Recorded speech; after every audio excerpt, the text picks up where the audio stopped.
Undang-undang organisasi masyarakat dituding mematikan demokrasi. Festival Sarongge bangun ekonomi rakyat lewat desa ekowisata.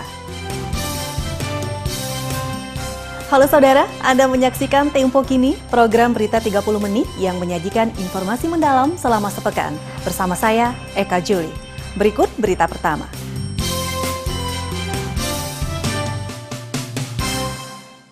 Setelah melewati perdebatan panjang dan melalui mekanisme voting, pekan lalu rancangan Undang-Undang RUU Organisasi Kemasyarakatan Ormas akhirnya disahkan.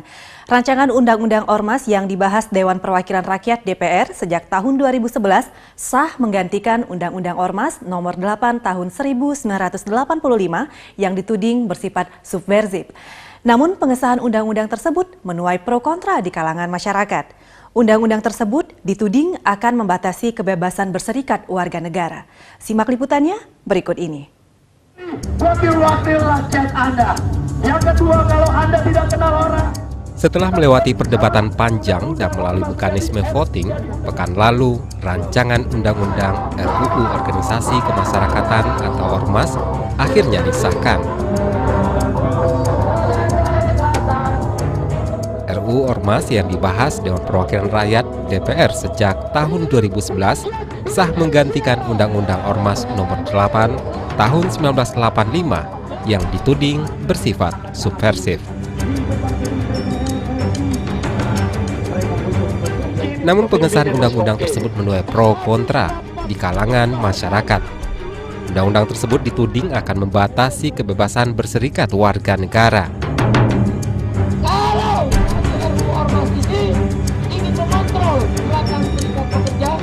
Aktivis WWF Hanif menilai Undang-Undang Ormas akan mengancam kebebasan berserikat yang tercipta pasca reformasi. Dari era reformasi ini, suasana berserikat, berkumpul dari masyarakat itu kan sudah mulai bagus. Sudah cukup banyak organisasi-organisasi yang tumbuh sebagai sendi-sendi demokrasi di Indonesia. Antara lain seperti lembaga kami, organisasi konservasi lingkungan hidup, dan elemen buruh, petani, nelayan, dan lain sebagainya.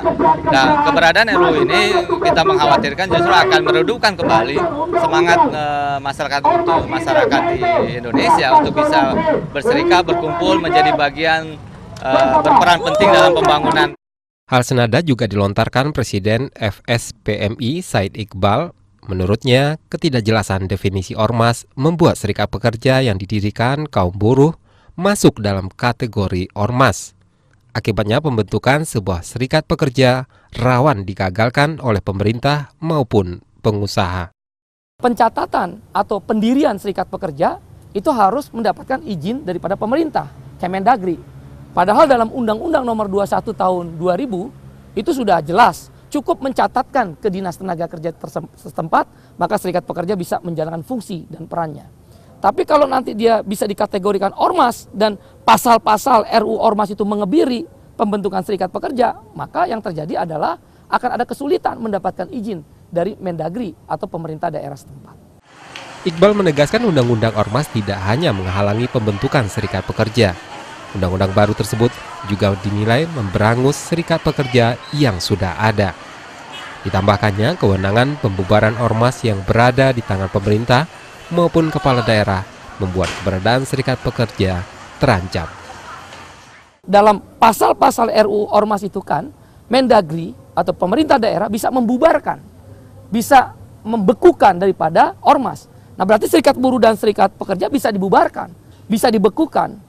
Pro kontra Undang-Undang Ormas tidak hanya di masyarakat, di parlemen juga terjadi.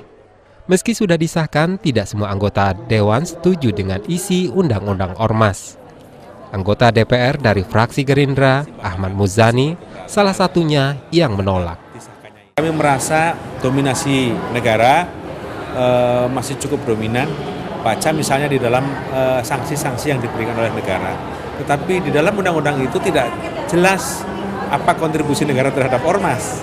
Padahal mestinya ada imperimbangan. Negara memberikan apa kepada ormas, negara memberikan pengawasan bagaimana terhadap ormas. Itu yang tidak tercermin.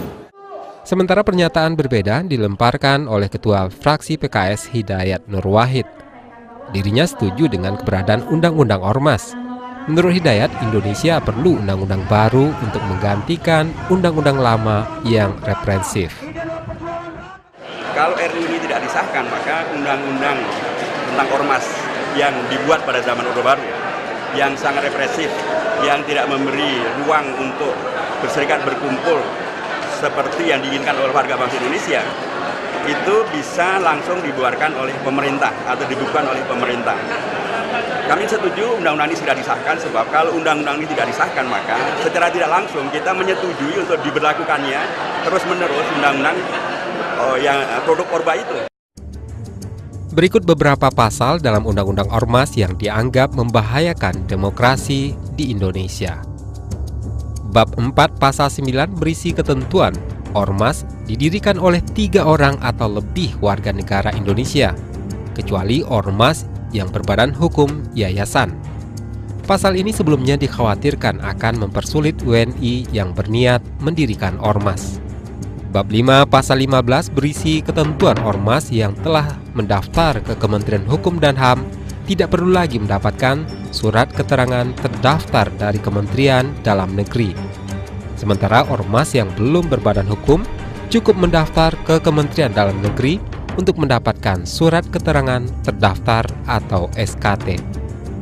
Bab 8 Pasal 38 mengakomodir keberatan Ormas terkait pendanaan.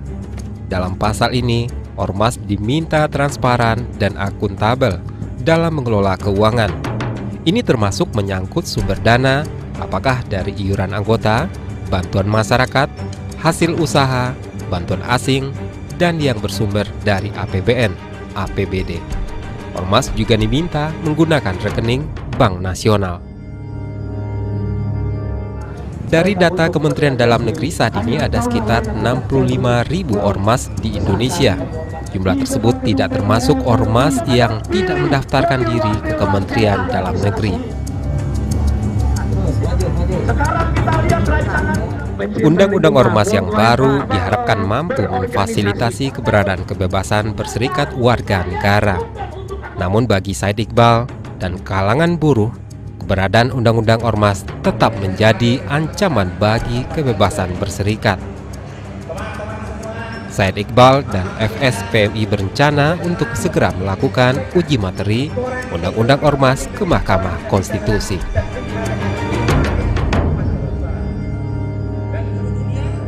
Langkah hukum kita akan lakukan ke Mahkamah Konstitusi apabila RUU Ormas tetap dilakukan. Bagaimana serunya karapan kerbau dalam Festival Pagoda di Myanmar?